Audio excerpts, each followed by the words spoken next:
Welcome to the Christian Indie Writers Podcast, where we inform, encourage, and support Christian indie authors on their journey to publication. I'm Jamie Hirschberger. I write short fiction under the pen name J.R. Nichols.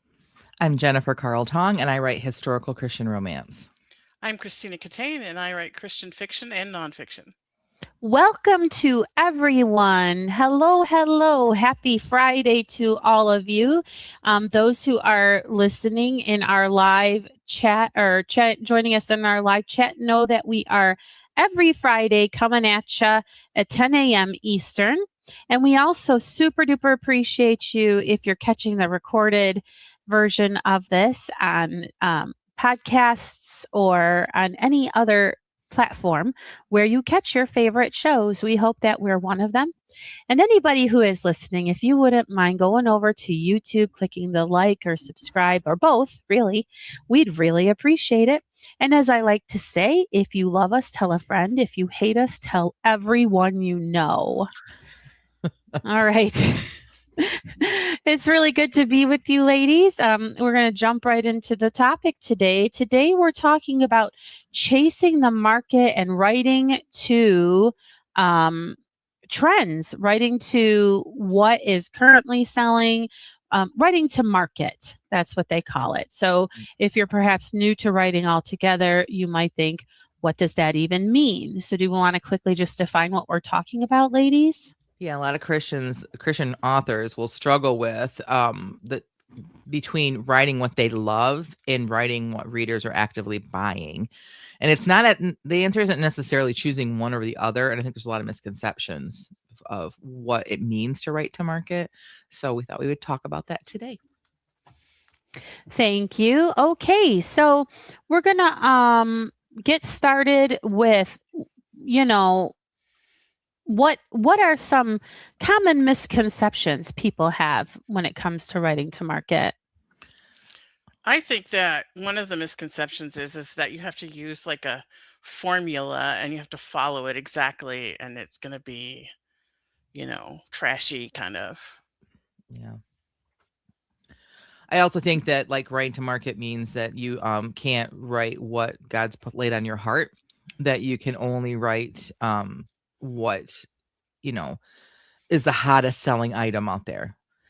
Like writing to market doesn't mean the hottest selling item. It means that what is selling, and there's lots of different places that you can find that. So right. And Okay. some of the other misconceptions are it means sacrificing your art. yeah. And I would say also maybe sacrificing your Christian integrity might be a misconception.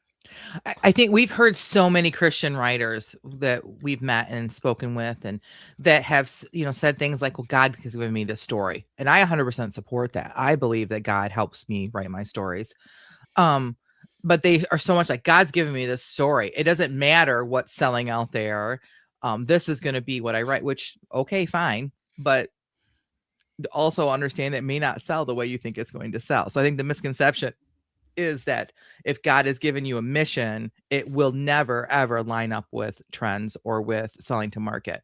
That you don't have a job yourself of marrying the story God gives you with what's marketable out there.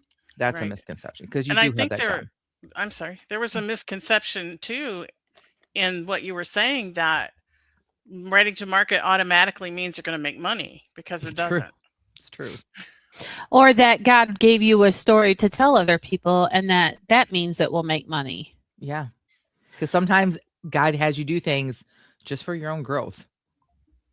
Like, and not just as an author, like just in things in your life. I heard a pastor say this week, just because something's hard doesn't mean it's God's will. That doesn't mean that it's not God's will. I think so often we're like, oh, we feel pushback at something. We're like, oh, this must not be God's will for my life. That's not true. That is not always true. I would say almost always in my life, the opposite is true. Yeah. It's hard, and it's always something that I said I would never do. We were just talking about that. Yeah. What's that old saying? You want to hear God laugh? Tell him your plans. I know. That's true. Mm-hmm. Okay, but so help me clarify. We're talking about writing to market. We're talking about writing what sells, but how is that different from just understanding your genre? Because again, I know a lot of people find us who are new to writing, new to publishing, and maybe even the whole concept of genre is a little bit nebulous for them. So we're talking about trends versus established genre. Help me out here with what I'm trying to say. Okay, um, so first of all, we believe you need to understand the genre that you're writing in. So this is where I said you need to do the footwork of marrying the story that God gave you to what is marketable. That's part of your job, and part of that is understanding genre. I feel like God gave me a story of a early 1900s woman who had to be a pastor in like the wilds of the Upper Peninsula of Michigan, right? But I had to choose romance. The genre. I had to choose to write it in a way that fits the genre and still tells the story, right? So I did that work, and so the book was marketable. Now, that's writing a market. Chasing trends is another thing. So chasing trends is like, I, as a romance writer, I can look at what is selling now in romance, and then I can go and write those kind of books. There's nothing wrong with that. That is definitely a thing you can do. And it doesn't mean that God also can't use me if I write like that. So there's a little bit of a difference. Understand your genre. 100% you understand your genre. And then take and look at the trends within your genre. Yeah. That's fine. So by genre, we're talking about it's basically a larger, broader category that helps a reader to understand the bargain that you're making, what you promise to deliver them, the experience that they're going to have as they read your book. For example, in a romance, there's going to be two characters who fall in love and get a happily ever after. That's kind of like the genre, right? Yeah. Whereas a trend might be something like, well, now everybody is doing whatever Game of Thrones was. And so a bunch of books came out that were like, I don't know, but what's the romance one? Wasn't Outlander like a romance? Like, I barely know, right? And so Right. anyway, so then writing the genre would be romance, but following the trend would be putting it into, guys with swords and possibly dragons and stuff. That's the trend that is going around.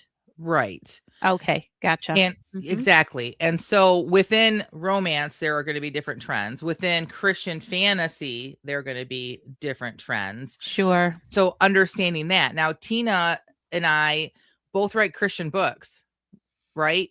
But we have vastly different audiences. There's some crossover. There are some people that have read both of our books, but our super fans, my super fans, are probably never going to pick up a Christian fantasy, or if they do, Right. it's not going to be their favorite. Tina's fans, super fans, are going to love Christian fantasy, and then they'll pick up mine and be like, okay, it's Christian, but it's not going to be something that they love. If I were chasing trends and I saw how Christian fantasy is growing and how quickly it is growing, and then I decide I'm done with romance, I'm going to go over and write Christian fantasy, that's where a misstep is, because I'm not passionate about Christian fantasy. I don't really know much about the genre. I would have to learn a whole lot. It doesn't come like as easily to me, right? Now, a little bit of crossover could be paranormal romance. We could probably argue that, but again, it's not my wheelhouse, so I'd have to learn. So that's the difference. Now, however, if I realize that boss romances are a hot thing right now, and I decide to write a boss romance but still fit within my wheelhouse and my voice, the authenticity of my voice, and as led by God, then that fits, right? So there's a difference between chasing trends and really knowing your genre. I don't think it's wrong to chase trends. I think that some people do that and do it really well. And just to give an example from the fantasy genre, dragon fantasies and like these epic dragon fantasies with fairies and the elves and the dwarves and all that, that's really hot and they sell really well. But I can't write with the detail needed to write those kind of fantasies, so I don't write those fantasies. If I decided, oh, I'm going to write that because that's what sells really well, that would not be good for me because it wouldn't be good. Well, go ahead. I was gonna say, Piper says some people believe writing to market is seeing the latest trend and trying to jump in and write a story for that trend, whether you know or like that or not. And people do that. I agree with her. But I also think that following the trends could be something that I see what's selling, and it's just a little tweak within my writing for me to fit what's selling. Because let's be honest, every published author writes for an audience at some level. You do. And maybe the audience is the audience of one. If you're writing a book and you're like very staunch, like I'm writing it this way, I don't care if it's going to sell or not, that's Right. fine. You still have an audience, you and the Lord, right? There's still an audience there. But everyone else who's writing, we write to an audience somehow. We either like a certain genre, and so that's what we write. But then there are people that like that genre, so you understand the genre and you fit your book to fit the genre, because that's what you enjoy and that's what other people are going to enjoy. At some level, we all are doing this, right? Right. Because, I mean, what is the point of putting it to paper if you're not looking to share it with somebody? And anybody but Right. you is then an audience. So obviously, when you are writing for an audience.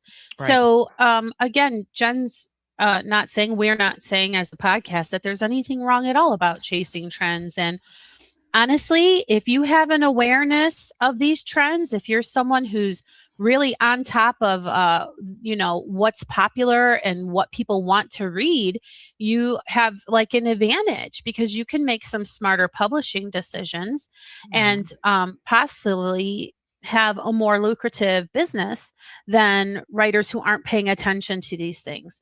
So even if you're not going to necessarily chase the trends, it might behoove you to know what's out there in your genre and what is selling and what is doing well. Exactly. Oh, hi, Kathy Werewolf. Kathy Weir. Yeah, Kathy. Hi, Kathy. And also, did we actually say good morning to Piper? Good morning, Piper. It's always so nice to have you with us. Right. Okay, so now we've talked about, I feel like we didn't say it strongly enough, like go for it. Go for it. Go for it. If you have a story that matches a trend that's hot right now, put your pen to paper, put your fingers on the keyboard and write it. But there can be some risks. And I think that basically people are a little bit more aware of the risks. I think especially if you're an artist at all, you have kind of in your mind, maybe even some not so great feelings about writing to market. So what are the risks of doing so? Well, first of all, trends change pretty quickly. Very quickly. Even in romance. And so writing solely for a trend, for what's hot today could, bite you in the behind later because all of a sudden you're ready to publish and it's no longer the hot selling thing. I will say, so my books, when I first started writing them, if they're in the early in the 1920s in the United States, when I first started writing them, like Downton Abbey was huge. Yeah. It was so popular. And my books are literally set in that time period. So, but it's not as huge now. So having to explain, like people assume that like in the early 1900s, it's all these swishing skirts and it really wasn't. Like there were at the very beginning, right as soon as the war was, on, like in my first book, there were more swishing skirts kind of a situation, but skirts got decidedly slimmer and so people imagine it a little differently and so they aren't connected to Downton Abbey as much as I thought like I was gonna be able to use that as marketing because of my books. When I started writing them, by the time I was ready to publish them. So that, I mean, that's a good example right there, but they're still good books and they still fit the romance genre. And so it doesn't really concern me. Right. And you did get them out quickly enough to capitalize on the trend. But oftentimes trends are over before the book is published. But then, the reason I was able to do that is because I'm indie published. There you go. We've talked about this before, that like if you're traditionally published, it takes 2 or 3 years sometimes for your book to get published, only because they have a publishing schedule that's already full and they got to fit you in. When I got a book done, I was able to publish it. So trends do go pretty fast, but I feel like indie authors can capitalize on trends way faster than traditionally published authors can. So another risk, I think, if you're currently trying to write what's the latest and greatest, and it isn't anything that you personally have a passion about, I think that's a quick path to burnout. Agreed. Because I mean, how many stories can you really put out there? And I think we're going to talk a little bit later. No, I don't really see it here on the outline. But when we talk about this concept of being a sellout artistically, if you're not writing what you want to write, but you're writing so that the masses will consume it and give you money, there's this stigma against it in the artistic world, and they call you a sellout. Especially in Christian writing. Mm-hmm. I can't tell you how many discussions I've seen in Facebook groups of people literally other authors that are or writers they haven't published yet who are just insulting everyone else who is selling their book for money because this is from God. Like, why should you be profiting from this? And I got into some, I would say, heated fellowship with a gentleman on Facebook once in a group who I discovered was a pastor. And I said, well, I think it's really great that you're able to be a senior pastor at a church for free. Like, I mean, I don't know how your kids are eating. And he's like, this has nothing to do with that. I said, what's the difference? You're saying that what I do is a ministry, or what you do at your church is not a ministry. So it went back and forth, back and forth, back and forth. And there was no changing his mind. I finally gave up.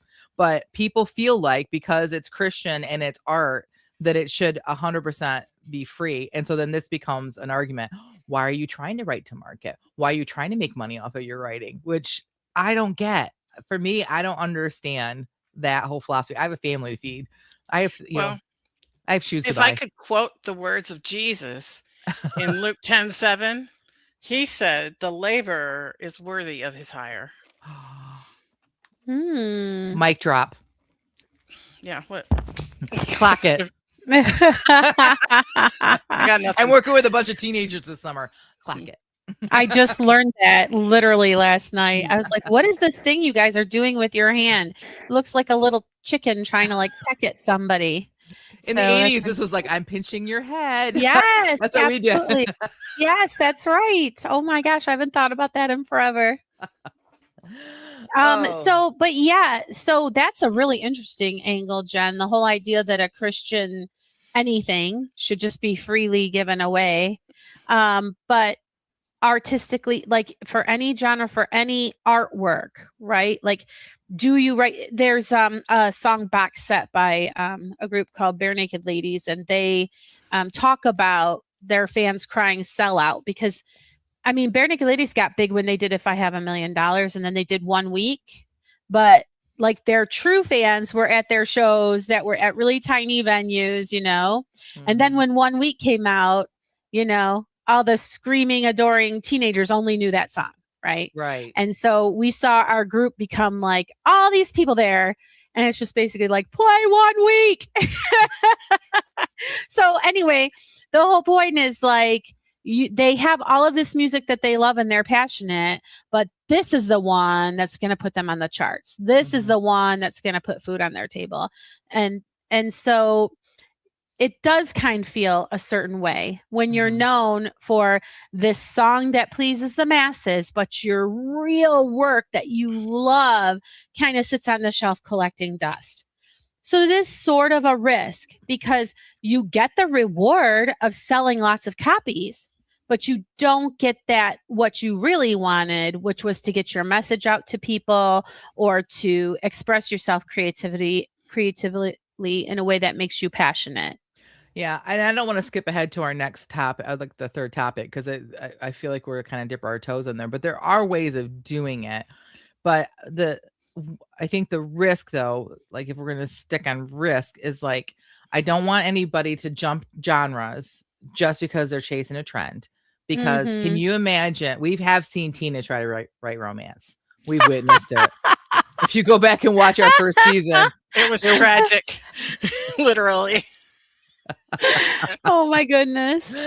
And you don't want me for sure writing fantasy because it'd be ridiculous. I don't even know how to create those kind of worlds. So you need to be authentic, but it doesn't mean, like, again, like the trends are important. because that's what's selling. Like, you have to know what's happening in book marketing. That's so important. And if let's say you write a book and then you go to market it, and like you realize that it's hard to find a category for it, right? Because there's no other books out there like that. And then you're like, oh, my book's so unique. Well, that's great, but it's probably not going to sell, right? What if before you write the book, you look out there and you say, oh, what's selling? And one of the points we didn't make yet was like, well, how do we know? Like, are there successful Christian authors out there that are doing this, that they are following trends or they're writing to market? Yeah. You know how I know? Because there's a top selling Christian category. Like, you can search top Christian romance, top Christian fantasy on Google, and it'll bring up an Amazon list of all the top. And you go and you look at these authors and what are they doing? You know, or forget Amazon, go to Barnes and Noble, go to there's other Christian like lists and stuff, and you're gonna see like why is it that every single time that Karen Kingsbury puts a book out, it hits number one? Why is that? Because she knows what she's doing. She is a good writer. She's writing heart stories from the heart, but she also is writing them in a way that fits the romance genre. So yes, there are successful Christian authors doing this, and that's how you know that it's true. Go try to emulate them if you're having trouble. Sorry. Right. Well, no, I think emulate is a very important word. You don't want to imitate because you still want to maintain your own voice so that your work will resonate with people. Because imitation, you don't want to be like the Temu Catherine Kingsbury. Because everybody knows when they've gotten a poor generic of something. Be yourself and write your own work. Though I'd actually be really proud if somebody gave me that review on Amazon. I'm not gonna lie. I'll take it. But yeah, that's hilarious. Okay, so we're going to talk now about how do you find that sweet spot to where you're writing what you love for readers who want it. You're not just writing something because it's trendy or it's what sells. Yes. Yeah, I think it's really important to identify what you love writing. Well, Start with yeah. what genre, and usually it's what genre you like to read. Mm. I like to read fantasy, but I also like to read like crime detective stuff. So I feel like I could write in either of those genres, but I don't read romance. So I don't feel like I could write romance. And there are certain types of fantasy that I couldn't write. I do read them, but I just don't have the skill or the attention to detail to like have all these different world building things that has to happen, like with the the dragon fantasies where you have a person who like bonds in the mind with a dragon kind of thing. There's a dragon in my book, but it's not that kind of dragon story. But am I making sense, or am I just rambling? No, absolutely. I think it's also important that you need to research what readers are currently reading. And there's a couple different ways. Be a member of Facebook groups or Reddit threads of people that read, not just other writers. Though there will be a ton of other authors in there because they're going to be doing the same thing. But be a member of these groups and see what people are sharing, what books that they just finished reading, or like, oh my gosh, this book was so great. So that's number one. Number two, you do need to look at what's selling. But you can't look at just Amazon. This is my opinion. You need to look at Amazon and then also you need to look at Barnes and Noble, because here's the difference. Amazon's best-selling lists are very influenced by who is paying for advertising. So you will often see in a best-selling list the same author, indie author, several times in the top 10 or 20. But it's because they've put a ton of money into marketing. They're doing a push right then. Go to Barnes and Noble, look at the same list, Christian fantasy, Christian romance, whatever it is that you read, and look at the same list and see who's listed there and compare them and see what the overlap is. And that's what you're going to see is selling. But I think that shows what's selling. That shows who's selling. But I really do think that like being in the readers groups, you can ask like, what do you guys enjoy reading in Christian fantasy? What's your favorite Christian fantasy book that you always recommend to people? And look at what they're talking about. Yeah, Piper agrees. She says Amazon is 70% of books sold through. Yeah. Yeah. I feel like as you're talking, I'm thinking about the fact that trad pub does take so long. And Mhm. so part of me is wondering, what are they doing to forecast what readers will want by the time the book is ready to publish? And how could we get our hands on those kinds of information? So as I'm thinking that, what I'm thinking is also possibly write the book you want to write, publish it, and don't worry if it's not currently trending, because it might become the latest and greatest. And here you've had your little sleeper book sitting over there, and now you can like engage in marketing like wildfire and push it out when the trend does eventually hit. You never know when, you know, ice cream truck drivers is going to be the sweeping hit topic of a summer of 2035 or something, and your book will be sitting there ready to go. So there's two questions that I want to answer. So I'll answer the second one first.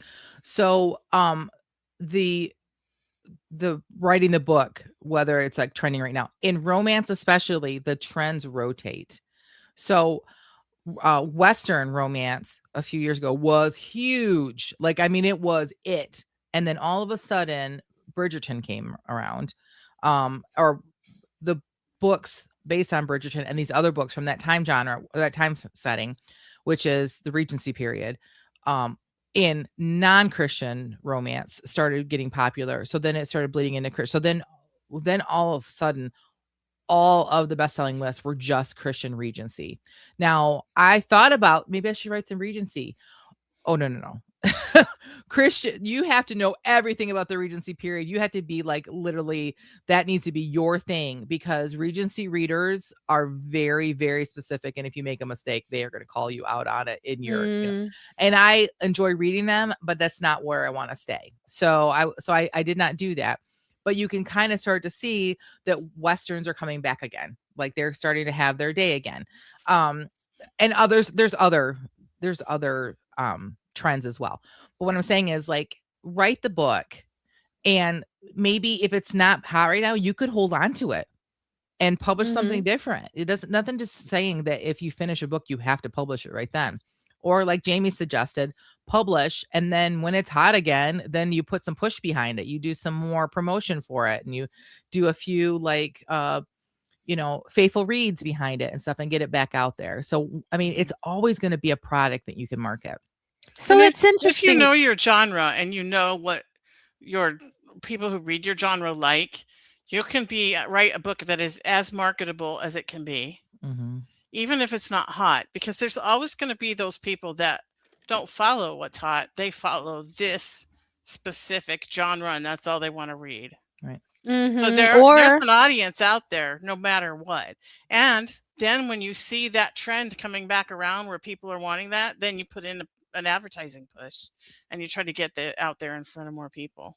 Well, and ideally you would have your loyal customers, or clients, whatever you want to call them, readers, they would be looking for your books, hopefully, rather than just what's necessarily trendy, because you've done the good hard work of building a audience of super fans. And I want to go back and answer your other question too. You asked about traditional publishing houses, how do they know what the trend is and what do they put out? I think in a lot of ways they put out who sells.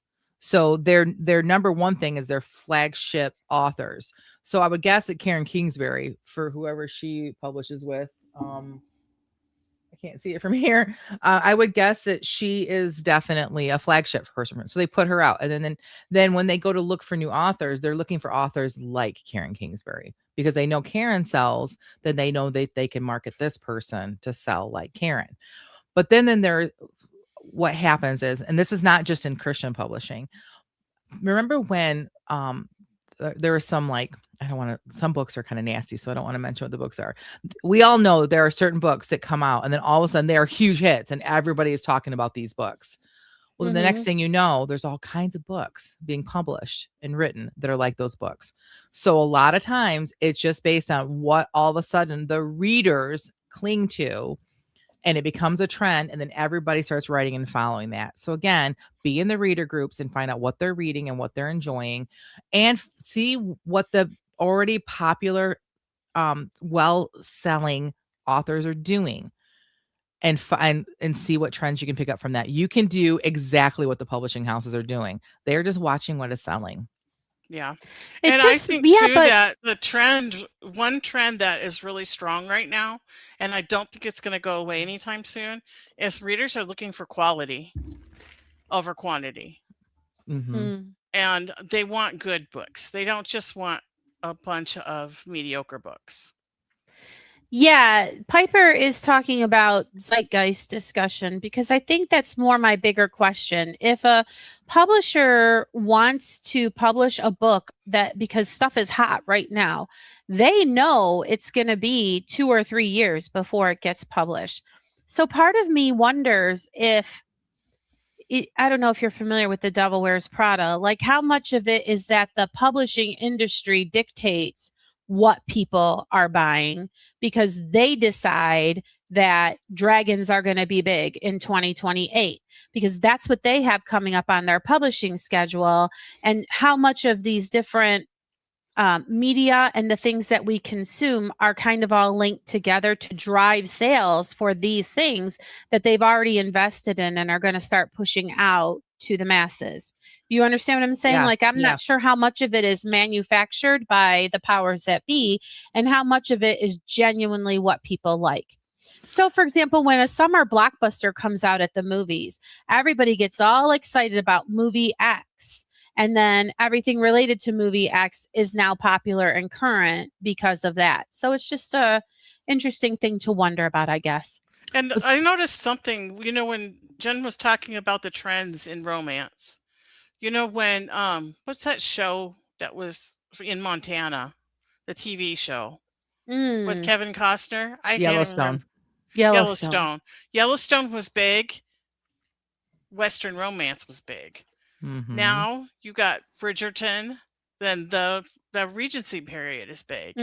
So then this next #1 TV show will come out, and it might dictate the trends in reading, because I do that. I watch a really good movie based on a book or based on what an author wrote, and I'm like, oh, I'm going to go read the rest of these books, or I'm going to go check out some books that are like this. And I think that happens a lot.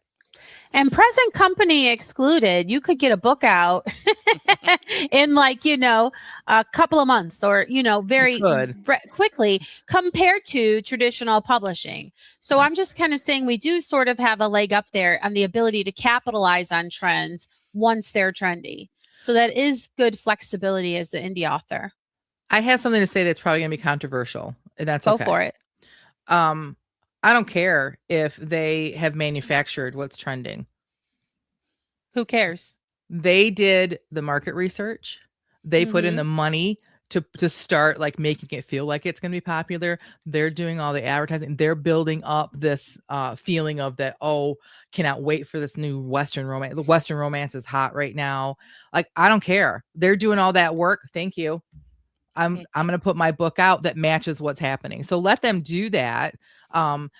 Because ultimately, if it's a well-written book that honors God and it fits the genre, as long as it fits the trend too, you're just going to ride the wave that someone else is paying for all the market research and all the stuff to do that. So that's my opinion. And especially if it brings audiences flocking to your book, that's pretty awesome. That's what I think too. Okay, so we're talking about Jen, you just said who cares, because I've got this message, I've got this book. Is there anything in particular Christians need to be thinking about in the realm of balancing having a ministry, getting your message out there, and yet coping with the realities of the market and what sells? When I figure that out, I'll let you know. That's my answer. Well, I think it's different for every author. Like, I don't think everybody has the same mission or ministry with their books. I've read plenty. I mean, I will say I am disappointed when a book is marketed as Christian and like the only Christian thing is that they attended church one day. in the Yeah. entire book. Like that does bother me. Because I am personally looking for a book that has a message. But not everybody writes to the level that I do. And then there are people that write books that are far more ministry focused than mine. I mean, I think mine are pretty ministry focused, but so I think it's going to be different for everybody. And I think that you just have to know who you are as a writer, know what your mission is as a writer, and make sure you stay true to that no matter what trend or what genre you're writing in. And if I could use my nonfiction book as an example, I'm writing a book about, it's called Behind Closed Doors, and it's about how to achieve greater intimacy with Christ. And I feel like that's a trend in like nonfiction, on TikTok, on like you see it everywhere. And maybe just because like that's what I'm focused on, I see it everywhere. It's kind of like when I wanted a red car, I started seeing red cars everywhere. Maybe that's Mhm. what it is. But I feel like if it's a trend, it's not because it's trendy. It's because it's what the Holy Spirit is saying to his people right now. Like Mm. that's what I feel. And I feel like God gave me this book to write and said, this is what I want you to write about. And he like put a download in my brain of the actual chapter titles.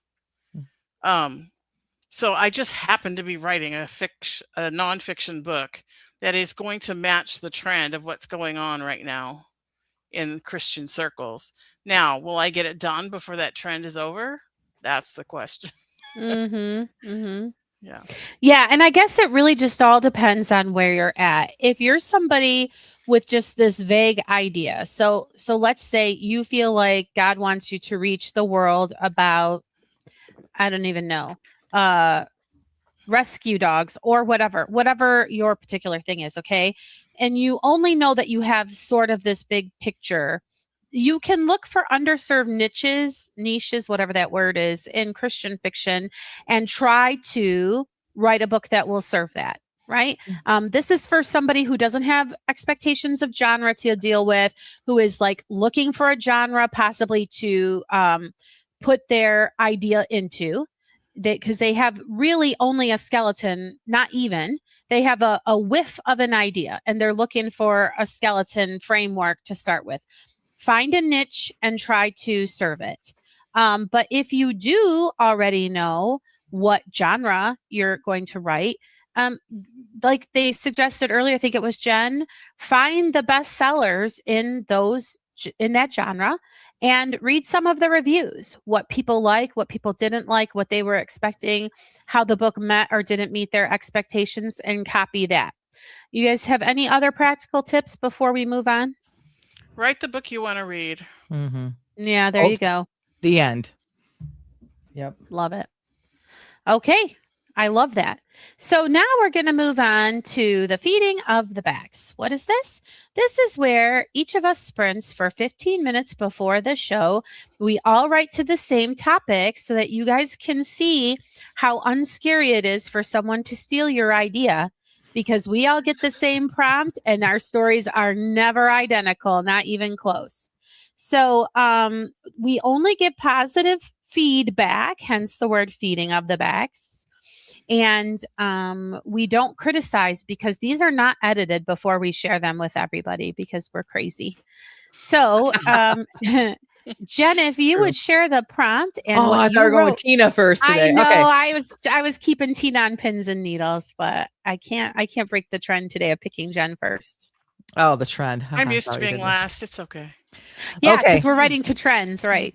I was really hoping that I would go last, honestly, because I got to be honest. I completely ignored the prompt. Oh no! Whatever shall we do? So I will give you punishment, friends. I will give you the prompt. Garage, sausage, formation, absent, prosecute. Those are our 5 words for today. I started a new job working at a Christian camp that is local to where I live. And I've been with a lot of teenagers, and and college kids, and we are about to start our training week, which I have to do part of the training.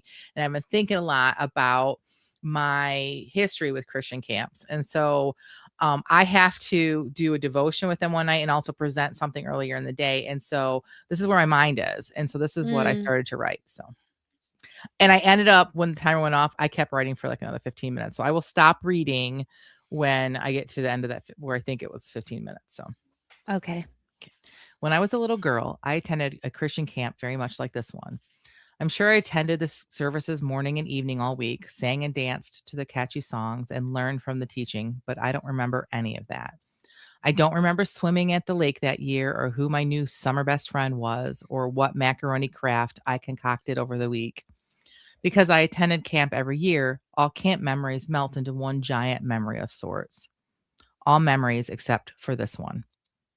When I was a little girl about 8 years old, I gave my heart to Jesus at kids' camp. I can close my eyes and picture it like it was yesterday. It was before the chapel was built, so church services were set up in the gym that separated the two dormitories we slept in. I was sitting in the front row because I wanted to be seen and hopefully win a prize for singing the best. But it's not the singing I remember. I don't even remember the message. What I remember is my response to the message. When I was 5, I came to the realization that they had killed Jesus. It was earth-shattering to me. Those people had killed the most loving man, my best friend. How could they do that? But as an 8-year-old, sitting on that metal folding chair in that hot gymnasium, I realized that I was a sinner and that my sin had put Jesus on the cross. I learned that I was those people. But I also learned that he chose to go to the cross for me. He willingly took my sin upon himself and sacrificed himself on the cross. I know that sounds like some pretty big theological ideas for an 8-year-old to grasp, but I'm telling you, I understood the truth of the gospel in that moment as clearly as I understand it today. Jesus died for my sins, and all he asks in return is my heart. And so I gave it to him without hesitation. I ran to that makeshift altar at the front of the room and cried my little 8-year-old heart out. I prayed a sinner's prayer and with some random adult that might have known me and my name, but I don't remember them. But I do remember this. I stood from the altar and turned and saw my grandma standing in the back of the room. It was the last day of camp, and she had come to pick me up and take me home. And she was crying too. Yay! That's so very sweet. Wow. I bet you your church or your camp people would really appreciate hearing that this job that you have now is evoking these memories, and that these people are giving you such the same warm, and that you're providing that for kids now. That's very special and touching. Yeah, I don't even know if I can talk because I got so choked up when you were It was hard. reading That was that. I was crying when I Um, wrote it. That was hard to read. That was so relatable to me. And I don't even know. I could go on and on, but it was really, really wonderful. And I think that it's going to make an impact when you share it. Thanks. Piper says, darn onions. I could sense them all the way in here. She also That's what said it that is. it was a beautiful piece of writing, just so you know. Yeah. I appreciate that. So I continued writing. I'm still nowhere done with this, but the God is really reminding me of this because I've been working on the manual, and I think the part that I'm sharing is your place here at this camp for these kids. Mm-hmm. And I've been thinking about legacy. I go on in the writing. I mean, I don't have time to read it, but it's like a whole nother 15-minute writing at least. Maybe you could share it with us. I could.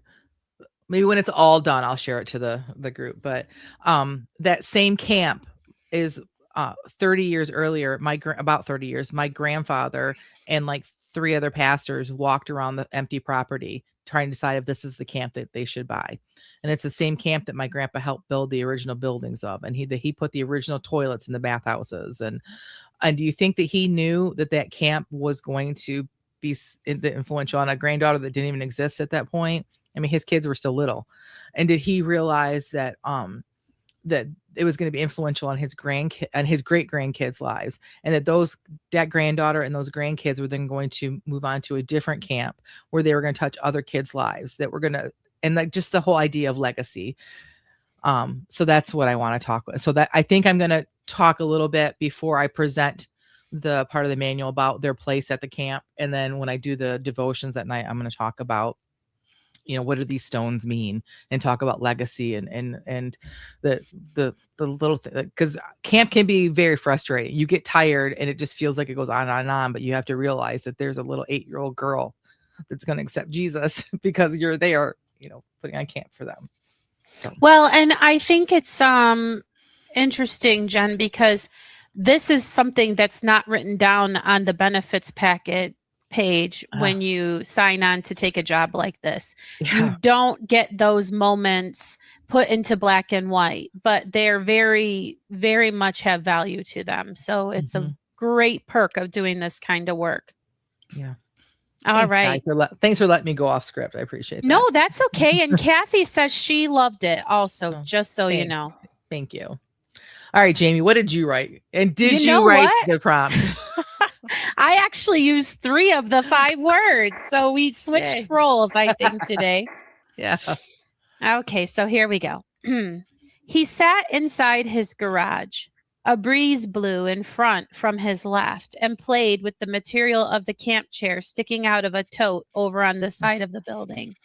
It was a soothing sound reminiscent of waves lapping on the shore over at Lake Minnepacha. The radio on the shelf behind him buzzed and crackled, intermittently interrupting the AM news talk. He did not hear it. He sat staring absently out at the suburban vista that was the stuff of other folks' dreams, certainly some of the folks he'd come up with. That's where Manny really was, conjuring up memories of these people from his past, recollecting which of them had passed away, who of them had moved away, and gently scolding himself for having lost track of the rest. And though his eyes tracked the dog walker, the young woman jogger, and though he even lifted a hand as his Elks Lodge brother Eric drove by, Manny was not really there at all. Huh, he'd say every now and then, stroking his chin with his thumb and first finger. A robin sang. Manny remembered Charlie Spitzel, who'd amazed the 4th grade class when he'd repeated more than a dozen different bird calls during the all-grade talent show. Charlie had died in Vietnam. Manny rubbed his knee without really meaning to, thinking of how it had simultaneously saved his life and revealed his own inner cowardice to himself. He'd been glad to avoid service, though he'd never said so out loud. And then when they'd come back, those who did come back, they all had this haunted look, and many of them had never spoken about the experience. He heard the door open behind him. "Dad, lunch." "Lunch." "Sausage and peppers," his daughter Sarah, who'd been trained to accurately interpret his verbal shorthand, responded. "I got the good hard rolls from that little bakery in town. Come on before it gets cold." She disappeared and the door shut. As Manny folded his chair and hung it on the hook, then depressed the button that would lower the garage door, he thought about how these mundane tasks always made him a bit irritable, and how he was often so frustrated when Sarah pulled him out of his thoughts to pester him about eating or taking medicine. He thought again about Charlie and wondered how heaven compared to the luxury of having these things to complain about. That's really all the time I had, so. Oh, gosh. That's it. So good. Charlie, I feel like, is my dad. All right. Being raised by a man who did serve in Vietnam, I feel like that was very accurate representation. My dad never, like, one time in my life did he talk about Vietnam, and it was kind of a shock. And the things he said, and then he would never talk about it again. So I feel like I know this guy, and I just love how you represented him, that like you're rubbing the knee, and then but that he was actually down deep inside grateful that he didn't have to go. Like, there's so many little details that you put in there, Jamie, that I feel like I would write something and have to go back in and build it and make it better. And you just naturally do it. Like, just so well done. Thanks. I appreciate that. Yeah, for me, it conjured up the memories of the last 2 months that I spent with my mother. And, she's at the end of her life, and I don't know, she could live 10 more years, but who knows? She's 90, and there's things that she used to do she can't do for herself anymore. And I can see how it frustrates her. And I can see my nephew that lives 3 doors down from her just turned 18, and he's going away to college in the fall. Um, and he's gonna be several hours away from home. And I can see like it almost brings her to tears every time that fact is brought up. And so I just see like this man, like at the end, he's like living with his daughter and his life is coming to an end. And, not that he's going to die tomorrow, but you know But what I mean? yeah, Like, this is the last day. just Yeah. like how you kind of contemplate your life. And I don't know. I don't know what I'm saying. I It's not real. appreciate that. That Yeah. feeling that I get when I think about all that is what it conjured up.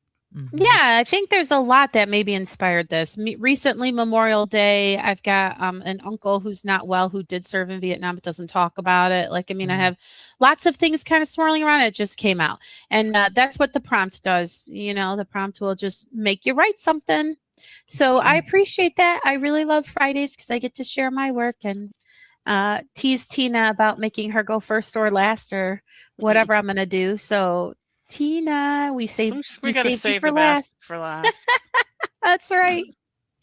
Okay. I only used one word because it Oh. inspired something and then it was gone. We got the whole spectrum today, folks. Have you ever noticed how a garage has that peculiar smell that is a mixture of dirt, grease, and gasoline? Yes. Mhm. Grandpa's boathouse always smelled that way too. He'd shuffle in his slippers that he always wore instead of shoes, sliding along the concrete in a whispering sound. He'd grab the old ice cream pail and hand it to me, and he'd grab the shovel. I knew what to do. I ran behind the cabin under an especially big tree and flipped up a piece of plywood on the ground all by myself.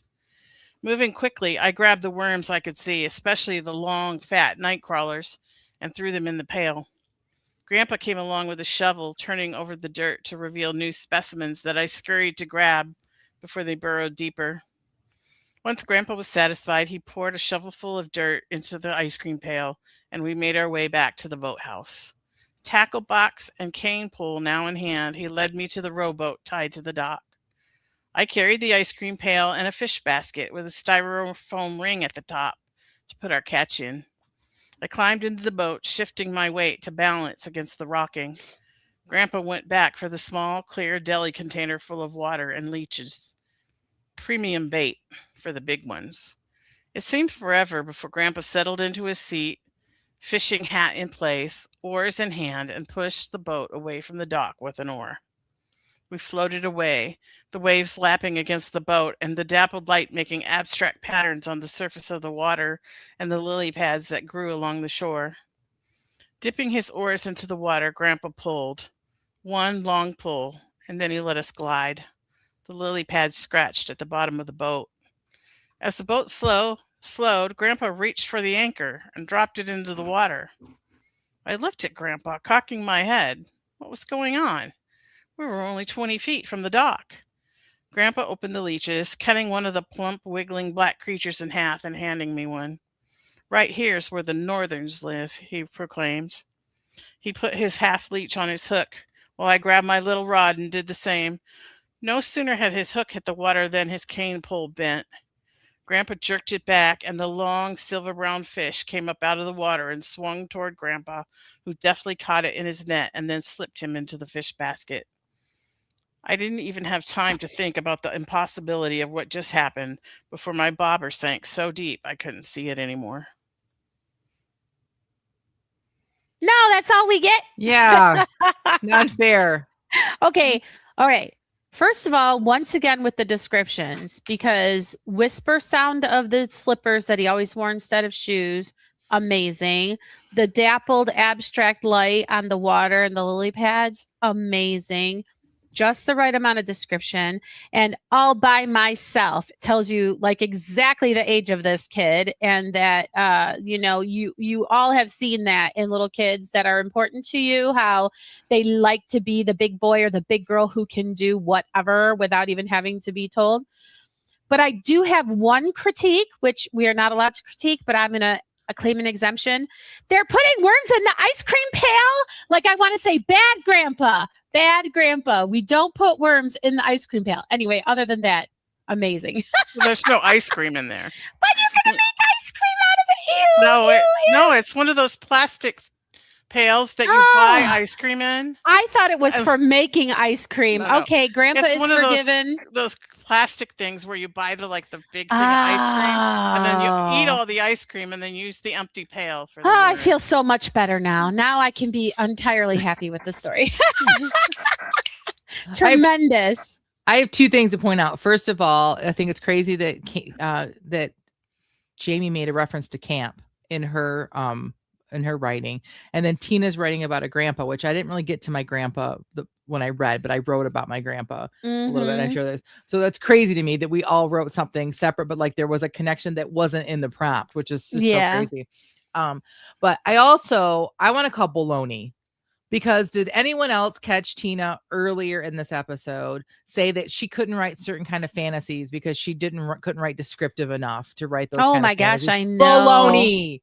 I'm talking about like the little world building details, like you just did in magic and like magic systems and that kind of stuff. Okay, they just elude me. I'm calling baloney.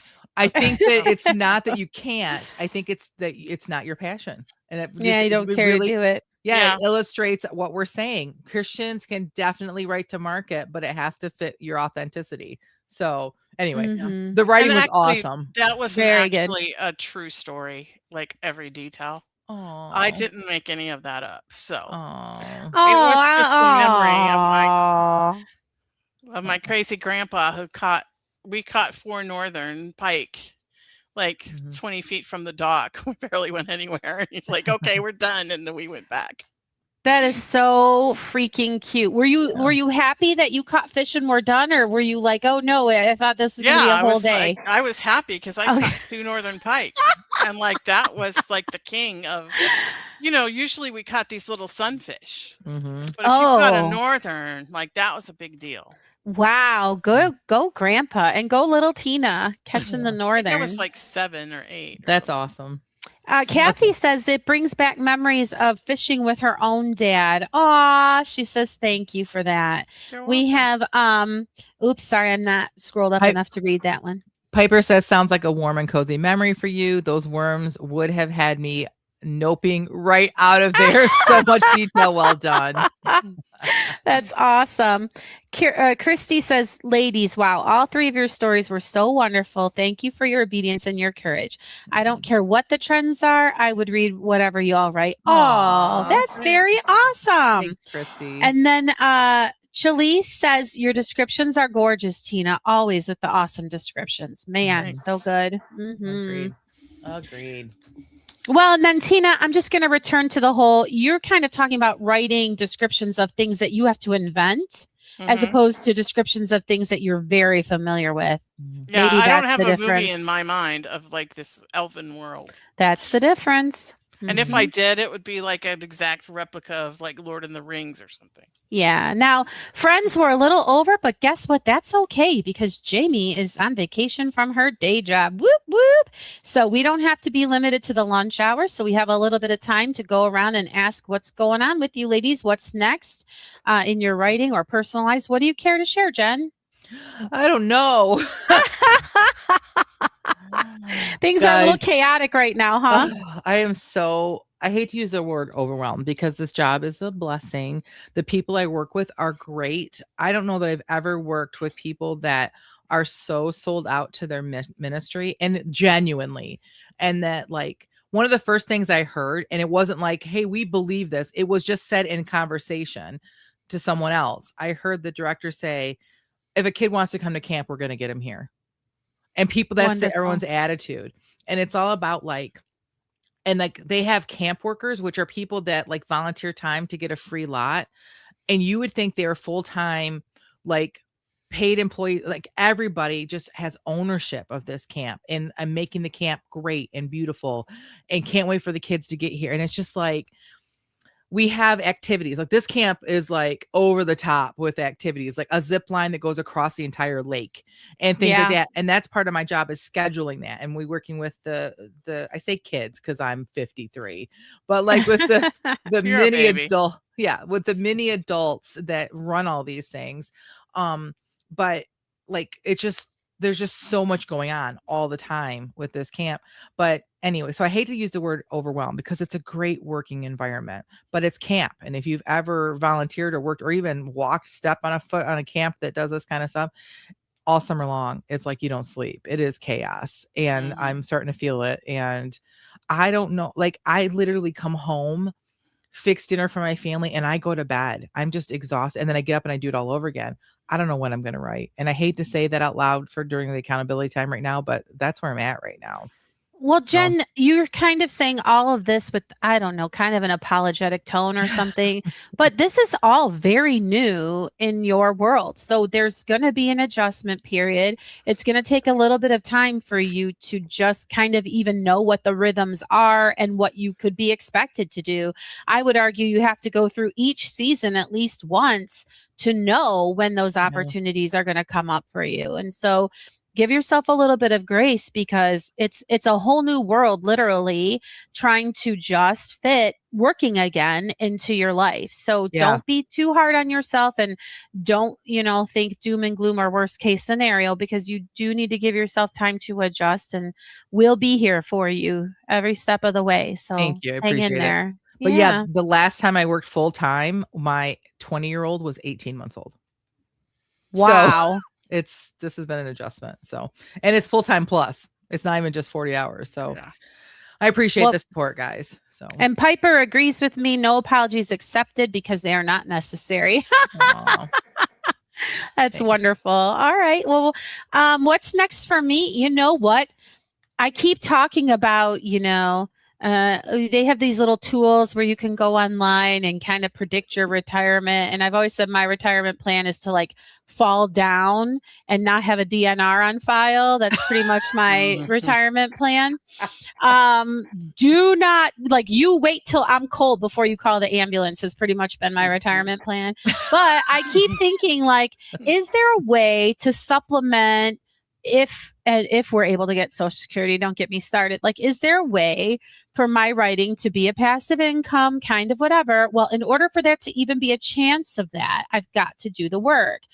Now, it isn't as if I don't know that and haven't known it for the past 5 years. But much like you, Jen, I've had changes and things happening to where I kind of finally almost feel like it's going to be where I'm steady enough to put back in the disciplined, committed time to writing that you need to actually make any progress. So it's almost like our lives are kind of flipping around, where I will be able to see that pretty soon here. So I'm feeling very optimistic about, is she ever going to do the work? We do not know. That the answer might actually be yes. So that's a good thing. Awesome. I'm really happy. What about me? Thanks. What about for you, Tina? Well, this Thursday, I have to submit something to my writing group. So I must write. Yeah, that's a good idea. I came home from being away for 2 months, and my husband was like, I organized your office, and I came in my office, and nothing was where I wanted it to be. Dun, dun, dun. And I had to fix it. Don't tell him that. I don't want to appear ungrateful.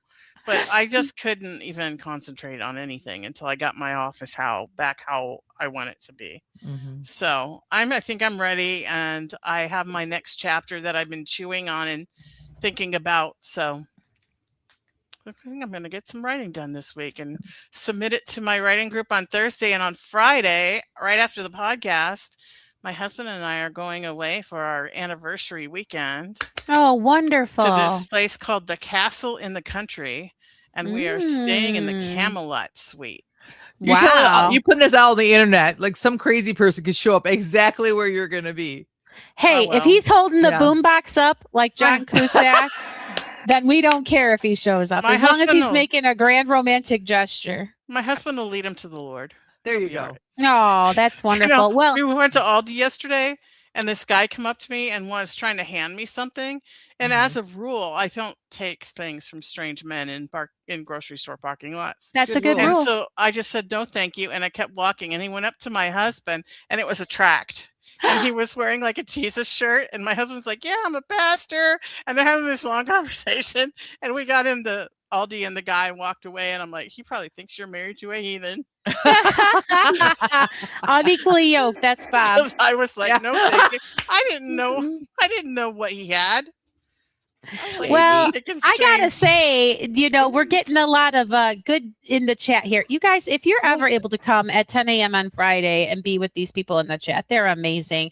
Christy says, take good notes, Jen. You might end up with a fantastic young adult story at the end of the summer. What a great Maybe. plan.